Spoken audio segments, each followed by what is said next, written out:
नमस्कार दोस्तों। भारत का एक और पड़ोसी देश भारत से बगावत पर उतर आया है, वो है नेपाल। नेपाल के प्रधानमंत्री हैं केपी शर्मा ओली। ये अभी आधिकारिक यात्रा पर अपने पहले विदेश दौरे में प्रधानमंत्री बनने के बाद चीन की यात्रा पर जा रहे थे। अभी 64 साल तक की परंपरा रही है कि ये पहले नेपाल का कोई भी प्रधानमंत्री बनता था तो अपना पहला जो विदेश यात्रा करता था वो भारत से शुरू करता था। लेकिन अब नेपाल के प्रधानमंत्री जो भारत से बगावती तेवर अपना लिए हैं, ये अपनी पहली आधिकारिक यात्रा 4 महीना प्रधानमंत्री बनने के बाद अपनी पहली विदेशी जो आधिकारिक यात्रा है वो चाइना के लिए रवाना होंगे।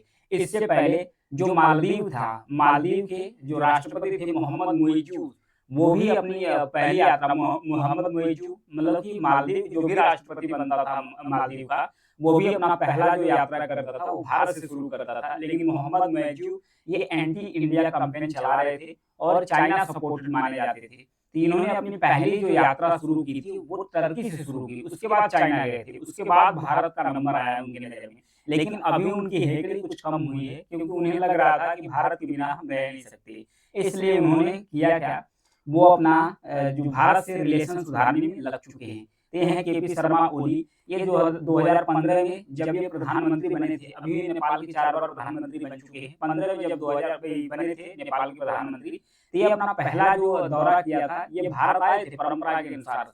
लेकिन इस बार ये अपना परंपरा तोड़ चुके हैं क्योंकि 2 से 6 दिसंबर तक इनकी आधिकारिक यात्रा के लिए चाइना ने न्योता भेज दिया है।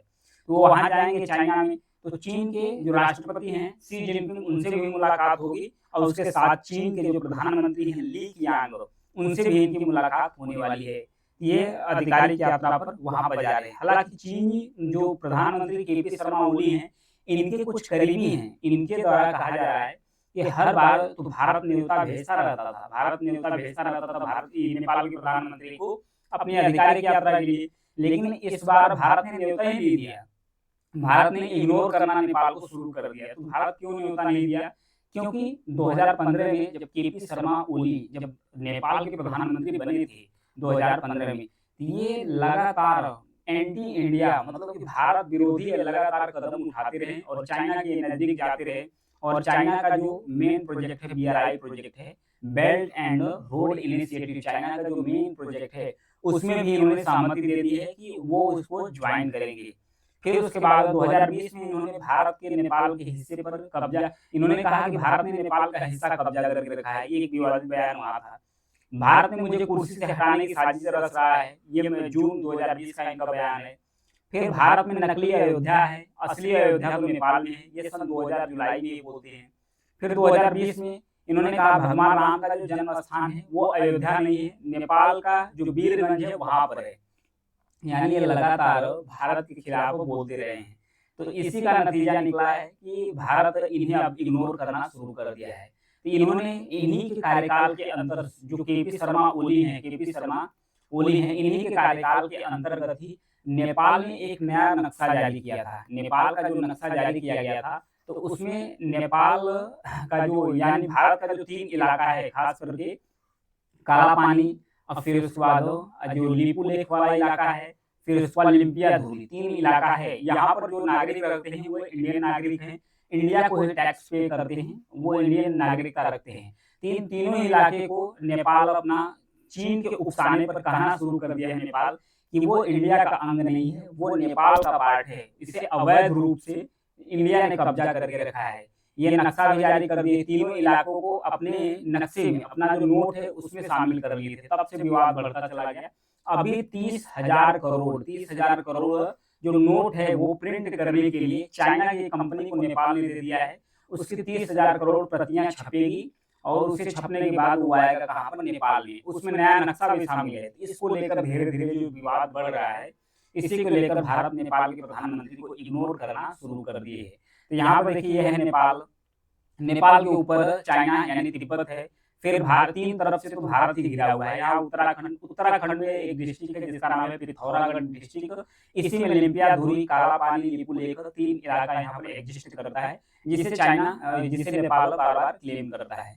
यहाँ पर हाल ही में जो प्रधान केपी शर्मा ओली यानी जो नेपाल के प्रधानमंत्री हैं, ये जा रहे हैं खास करके जो चाइना दौरे पर जा रहे हैं। तो इनका एक इंटरनेशनल एयरपोर्ट बना हुआ है जिसका नाम है पोखरा।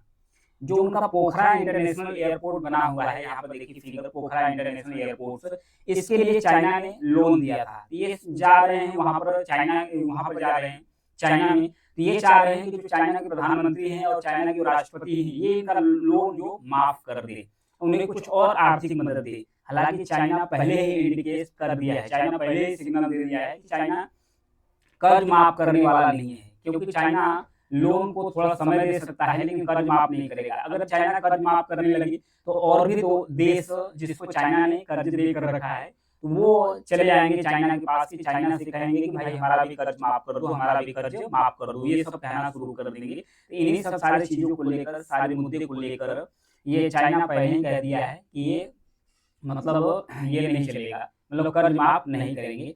क्योंकि भारत की जो परंपरा शुरू हुई थी, भारत की जो नेपाल से परंपरा शुरू हुई थी, वो भारत के जो पहले प्रधानमंत्री थे जिनका नाम था पंडित नेहरू, इन्होंने ही 1960 में जब ये प्रधानमंत्री बने थे, तो उस 1960 के दशक में इन्होंने नेपाल के प्रधानमंत्री को न्योता दिया था। न्योता देने के बाद जब वो आए थे तो 18,000 करोड़ रुपए उन्हें आर्थिक मदद भी दी थी। तो हर बार ये परंपरा चलती आ रही थी, लेकिन अब 64 साल बाद ये परंपरा ब्रेक हो चुकी है, क्योंकि नेपाल के प्रधानमंत्री अपने आधिकारिक यात्रा पर, अपनी पहली विदेश यात्रा करने के लिए चाइना जा रहे हैं।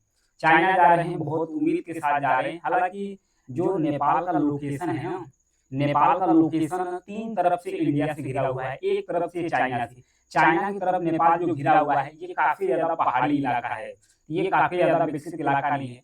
फिर नेपाल और इंडिया का जो बॉर्डर है ना, ये खुला हुआ है। यहाँ इंडिया और नेपाल के बीच में रोटी बेटी का रिश्ता है, तो नेपाल तो एकदम से इंडिया को तो छोड़ नहीं सकता, क्योंकि इंडिया को छोड़कर नेपाल कहीं जा नहीं सकता है। तो इसलिए नेपाल के लिए चाइना सुटेबल होगा नहीं। भले ही नेपाल के जो प्रधानमंत्री हैं वो चाइना की यात्रा पर चले जाएं, लेकिन बाद में ये भी जो मोहम्मद मुइज़्ज़ू यानी कि जो मालदीव के राष्ट्रपति थे, उनकी तरह इन्हें भी पछताना पड़ेगा और बाद में भारत से माफी मांगना पड़ेगा, और उसके बाद भारत के साथ इंगेजमेंट इन्हें बढ़ाना ही होगा।